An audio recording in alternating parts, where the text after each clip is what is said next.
Everything just fell perfectly into place as the Bears enter their Week 13 game against the Philadelphia Eagles on Black Friday. Some good news is on the way. Welcome to Bears Digest, ladies and gentlemen. I am your host, Dylan Guinzy. Thank you for joining me once again. If you have not subscribed already, please be sure to do so. We are down to 85.9% of watchers over the last month are not subscribed. So that is down from that 90 number last time. So thank you guys for joining the movement. But if you have not subscribed already, let's keep chopping at that number and getting that thing down as low as possible. But today, guys, it is a short week for the Chicago Bears. They are entering their Black Friday matchup against the Philadelphia Eagles. And this is an opportunity for the Bears to show the league who they are and show every doubter possible who they are and how good they can possibly be by beating the former Super Bowl champions and now second place team in the NFC. This is the chance for the Bears to make a movement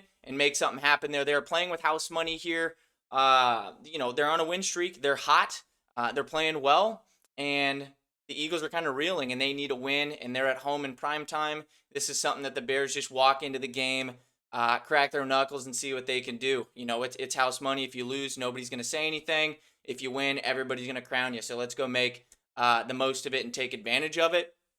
The main things I'm looking at here this week is how can we perform against a very, very, very good defense at their home field. And look, this is the challenge for Ben Johnson. This is a challenge for Caleb and everybody else.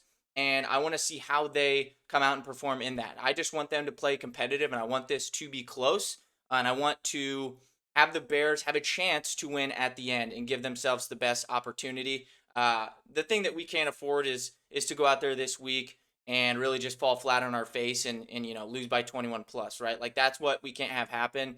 If we are really ascending into a good to an above average team and a playoff team, these are the games that you need to come out and show yourself in and compete in. So without further ado, what we're going to discuss here today, guys, is the injury report. Today was just kind of a walkthrough, just predicting what would have happened on the field, but no true injury reports as of yet. But they had to get something out because the game is on Friday. But tomorrow we're going to get a real good feel of who is going to be out there and who's not. We have a couple of names in question that we have talked about many times before here on the channel. But let's get right into it with today's injury report. TJ Edwards, Ruben Hippolyte, and Noah Sewell, the linebackers, again, looking like they're going to be out here this week unless they have a limited to full practice here tomorrow and Thursday. The thing to note overall is Kyler Gordon and Jaylon Johnson. Those two fellas are back to full practicing. They were last week as well for a couple of days. They are on track to play, and that is the greatest news that you could possibly ask for if you are a Bears fan. And this is something that we have been looking towards for a while now, is getting our corners back, and we're definitely going to need them against A.J. Brown and Devonta Smith. But the linebackers and T.J. Edwards, the main thing here is we were looking for T.J. to get back this week, play against his former team, help us stop the run a little bit. But it looks like we're going to be even more injured than we were last week at the linebacker position, and it just doesn't stop there. But overall, I think we got to take a positive look at this. This is probably the best, cleanest injury report we have seen on a first initial practice of the week in quite some time here. And, TJ Edwards being out is definitely something. But if we can get one or both of Kyler Gordon and Jaylon Johnson back, look for this defense to take major strides and get a lot better here in the secondary. And I can't wait to see what that looks like going forward for the team. Jaylon was obviously dealing with the adductor / groin / overall leg injuries and everything like that. Had that surgery earlier on in the year, and he is ahead of schedule on coming back here. I think he does play this Friday. This is an important game. And then you get a longer rest time going into the Packers game in Week 14. So I don't think they would have held him out last week if they were also going to hold him out this week, right? The whole goal last week was hold out Kyler and Jaylon Johnson in order to give them an extra, couple of days here before the short week. You don't want to bring them back against the Steelers and then turn right around and play again, and that further risk more injury and different things there. So hoping Jaylon Johnson is back this week. That would just be perfect, chef's kiss, amazing timing for them to get Jaylon back here in time for the playoff push and NFC matchups that we have upcoming. Kyler Gordon, I think, he's on track to come back as well. I mean, with a full practice and more practices last week, I think this is something that you can look at as a possibility. He probably could have played against the Steelers last week. Ben Johnson said it multiple times, even at the beginning of this IR stint, that it was going to be of the short-term variety, and returning against the Steelers was something that was in their minds and possible. But again, like we said before, with the short week and coming up on Friday, um, this is kind of your chance to get back in here. You're now playing an NFC team, a really good one at that.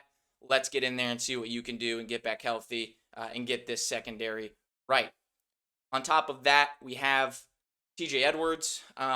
Just like we said it before, he's probably looking at a 40-60% chance here, or 40-60 odds of him playing, 40 on the not so good side. I just don't think all of these DNPs and him not being out on the field, I just don't see this being really something that he's going to come back from very soon.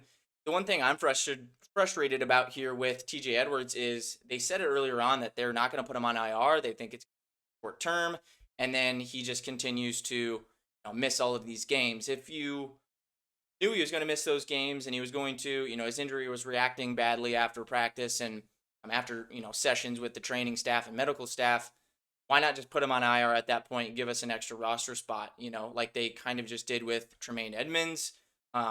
That's more of a longer absence, probably more of a 6-week absence. If they get to the playoffs, I think you could see him return then, but we might not see him for the rest of the regular season at all. And that really wasn't the case with TJ and what they were saying, but kind of how it's looking is it's heading down that path. So we hope we can get him back here very soon. I don't think it's going to be this week unless something crazy happens here at practice tomorrow on Wednesday. But with this short week and them having to travel on Thursday to Philadelphia, they have to have who they're traveling with, who they're bringing along, who they're bringing up. They got to have all of that ready on Thursday. So we're going to have a really good gauge then if he even has a chance. But as it's looking right now, I don't think that is possible. On other news there, another player that is returning to his former team or playing against his former team is Chauncey Gardner-Johnson. I love this matchup. I'm going to see him talking a bunch of smack, I am sure, against his former team. This is the team that he won a Super Bowl with. A lot of those fans still love and appreciate him, even though he is kind of an outcast or an oddball in some ways. But I love what Chauncey Gardner-Johnson has been doing here this year. And I really loved the optics of him and TJ Edwards coming back against their former team, just to give you that extra little juice that you could possibly imagine there and want out of this big game like this, like we're seeing this week. So I'm interested to see where he fits in if Kyler Gordon and Jaylon Johnson do come back. Tyreek Stevenson is one guy that we got to go back to. He did not practice here today. He left the game early on Sunday. So just with that being said, if Tyreek isn't able to go this week and Jaylon and Kyler do come back, that's telling me that you're going to have a tandem of Kyler, Chauncey Gardner-Johnson, and Jaylon Johnson. And I think they just kind of take the sweat there and put Kyler on the outside, or at least rotate him in.